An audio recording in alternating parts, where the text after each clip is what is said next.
Halo semuanya, perkenalkan nama saya Adel Suciandeni dengan NIM F1012241008. Nah, di video kali ini saya akan membacakan sebuah puisi yang berjudul Nyanyian Angsah, karya W.S. Rendra.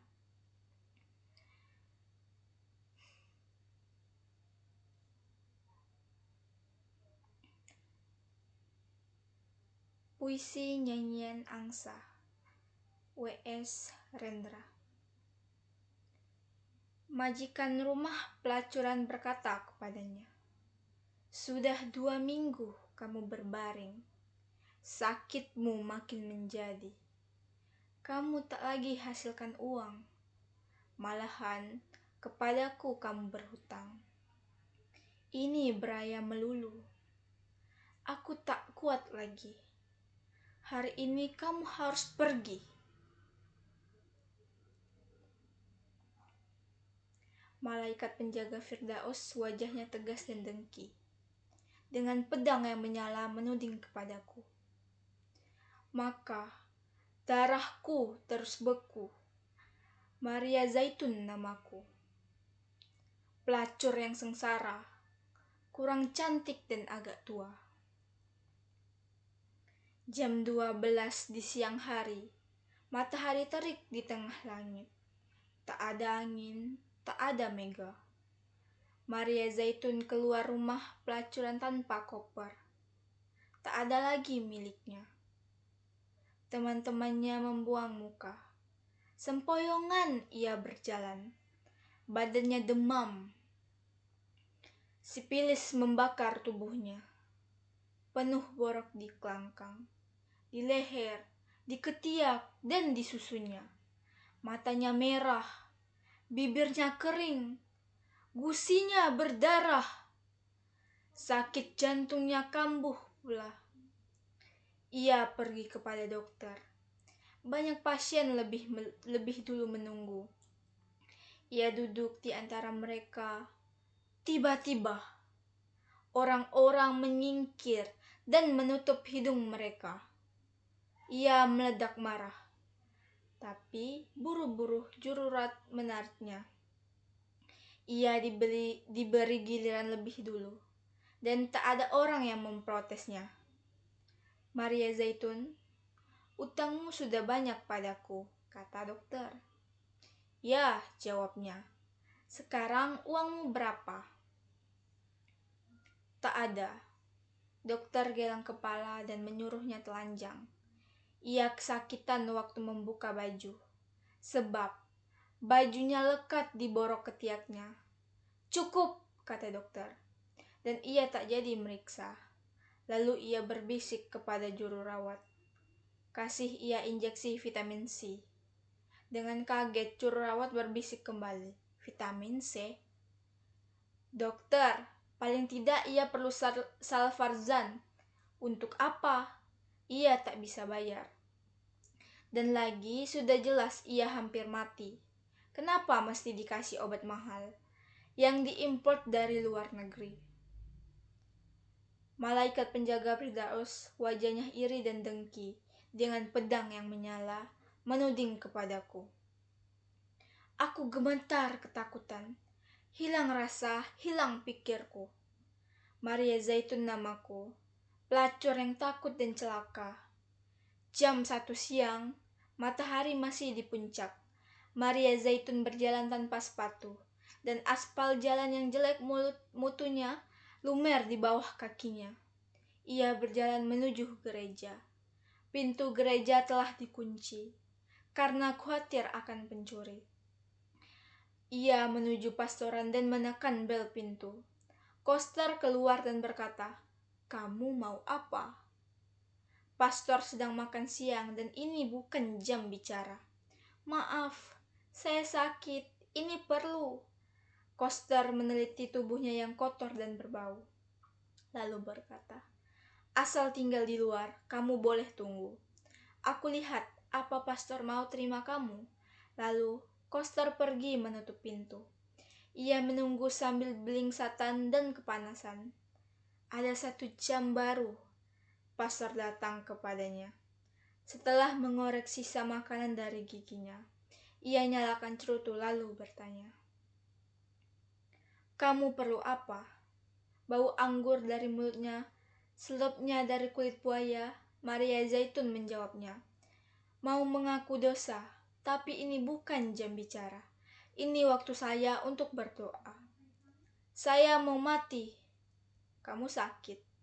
"Ya, saya kena Raja Singa." Mendengar ini, pastor mundur 2 tindak. Mukanya mengkeret. Akhirnya, agak keder ia kembali bersuara, "Apa kamu kupu-kupu malam?" "Saya pelacur." "Ya." "Santo Petrus." "Tapi kamu Katolik." "Ya." "Santo Petrus." 3 detik tanpa suara. Matahari terus menyala. Lalu pastor kembali bersuara,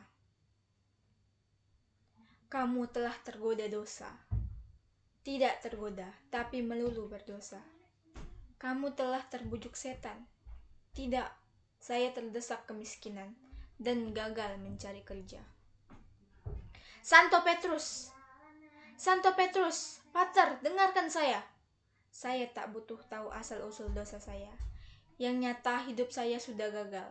Jiwa saya kalut dan saya mau mati. Sekarang saya takut sekali. Saya perlu Tuhan atau apa saja untuk menemani saya." Dan muka pastor menjadi merah padam. Ia menuding Maria Zaitun, "Kamu galak seperti macam betina. Barangkali kamu akan gila, tapi tak akan mati. Kamu tak perlu pastor, kamu perlu dokter jiwa." Malaikat penjaga Firdaus wajahnya sombong dan dengki dengan pedang yang menyala menuding kepadaku. Aku lesu tak berdaya, tak bisa nangis, tak bisa bersuara. Maria Zaitun namaku, pelacur yang lapar dan dahaga. Jam 3 siang, matahari terus menyala, dan angin tetap tak ada. Maria Zaitun bersijingkat di atas jalan yang terbakar. Tiba-tiba, ketika nyebrang jalan, ia kepleset kotoran anjing. Ia tak jatuh, tapi darah keluar dari borok di kelangkangnya dan meleleh ke kakinya. Seperti sapi telah melahirkan, ia berjalan sambil mengangkang. Di dekat pasar ia berhenti, pandangnya berkunang-kunang.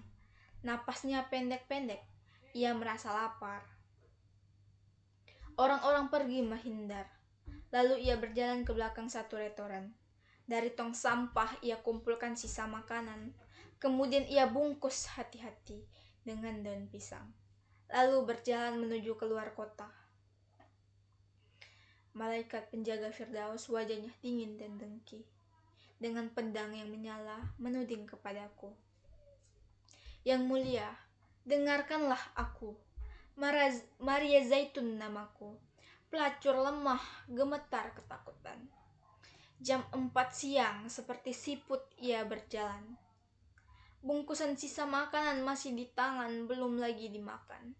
Keringatnya bercucuran, rambutnya jadi tipis, mukanya kurus dan hijau seperti jeruk yang kering. Lalu jam 5, ia sampai di luar kota. Jalan tak lagi beraspal, tapi debu melulu. Ia memandang matahari dan pelan berkata, 'Bedebah.' Sesudah berjalan 1 kilo lagi, ia tinggalkan jalan raya dan berbelok masuk sawah berjalan di pematang. Malaikat penjaga Firdaus, wajahnya tampan dan dengki, dengan pedang yang menyala mengusir pergi. Dan dengan rasa jijik, ia tusukkan pedangnya perkasa di antara kelangkangku. Dengarkan yang mulia, Maria Zaitun namaku, pelacur yang kalah, pelacur terhina." Jam 6 sore, Maria Zaitun sampai ke kali. Angin bertiup, matahari turun, hari pun senja. Dengan lega ia rebah di pinggir kali. Ia basuh kaki, tangan, dan mukanya. Lalu ia makan pelan-pelan. Baru sedikit ia berhenti. Badannya masih lemas, tapi nafsu makannya tak ada lagi. Lalu ia minum air kali. Malaikat penjaga Firdaus, tak kau rasakah bahwa senja telah tiba? Angin turun dari gunung dan hari merebahkan badannya. Malaikat penjaga Firdaus dengan tegas mengusirku. Bagi patung ia berdiri dan pedangnya menyala. Jam 7 dan malam tiba. Serangga bersuiran, air kali terantuk batu-batu. Pohon-pohon dan semak-semak di dua tepi kali nampak tenang dan mengkilat di bawah sinar bulan. Maria Zaitun tak takut lagi. Ia teringat masa kanak-kanak dan remajanya, mandi di kali dengan ibunya, memanjat pepohonan dan memancing ikan dengan pacarnya. Ia tak lagi merasa sepi dan takutnya pergi. Ia merasa bertemu sobat lama, tapi lalu ia ingin lebih jauh cerita tentang hidupnya. Lantaran itu ia sadar lagi kegagalan hidupnya. Ia jadi berduka dan mengadu pada sobatnya. Sambari menangis terseduh-seduh. Ini tak baik buat penyakit jantungnya. Malaikat penjaga Firdaus wajahnya dingin dan dengki. Ia tak mau mendengar jawabku. Ia tak mau melihat mataku. Sia-sia mencoba bicara padanya. Dengan angkuh ia berdiri dan pedangnya menyala. Waktu, bulan, pohonan, kali, borok, sepilis, perempuan, bagai kaca. Kali memantul cahaya gemilang, rumput ilalang berkilatan bulan. Seorang lelaki datang di seberang kali. Ia berseru, "Maria Zaitun, engkaukah itu?" "Ya," jawab Maria Zaitun keheranan. Lelaki itu menyeberang kali. Ia tegap dan elok wajahnya. Rambutnya ikal dan matanya lebar. Maria Zaitun berdebar hatinya. Ia seperti pernah kenal lelaki itu. Entah di mana. Yang terang tidak diranjang. Itu sayang. Sebab ia suka lelaki seperti dia. "Jadi kita ketemu di sini," kata lelaki itu. Maria Zaitun tak tahu apa jawabnya. Sedang sementara ia keheranan. Lelaki itu membungkuk mencium mulutnya. Ia merasa seperti minum air kelapa. Belum pernah ia merasa ciuman seperti itu. Lalu lelaki itu membuka kutangnya. Ia tak berdaya dan memang suka. Ia menyerah. Dengan mata terpejam, ia merasa berlayar ke samudra yang belum pernah dikenalnya. Dan setelah selesai, ia berkata kasmaran, "Semula kusangka hanya impian bahwa hal ini bisa kualami. Semula tak berani kuharapkan bahwa lelaki tampan seperti kau bakal lewat dalam hidupku." Dengan penuh penghargaan, lelaki itu memandang kepadanya. Lalu tersenyum dengan hormat dan sabar. "Siapakah namamu?" Maria Zaitun bertanya. "Mempelai," jawabnya. "Lihatlah, engkau melucu." Dan sambil berkata begitu, Maria Zaitun menciumi seluruh tubuh lelaki itu. Tiba-tiba ia berhenti. Ia jumpai bekas-bekas luka di tubuh pahlawannya.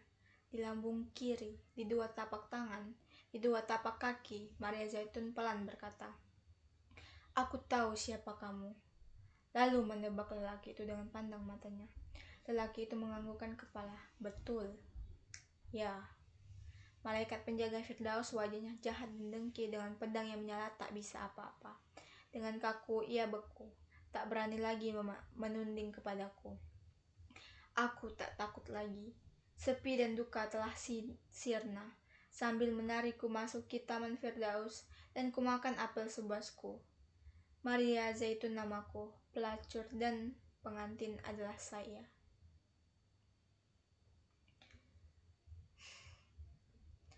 Jadi begitulah puisi yang saya bacakan, karya W.S. Rendra yang berjudul Nyanyian Angsa.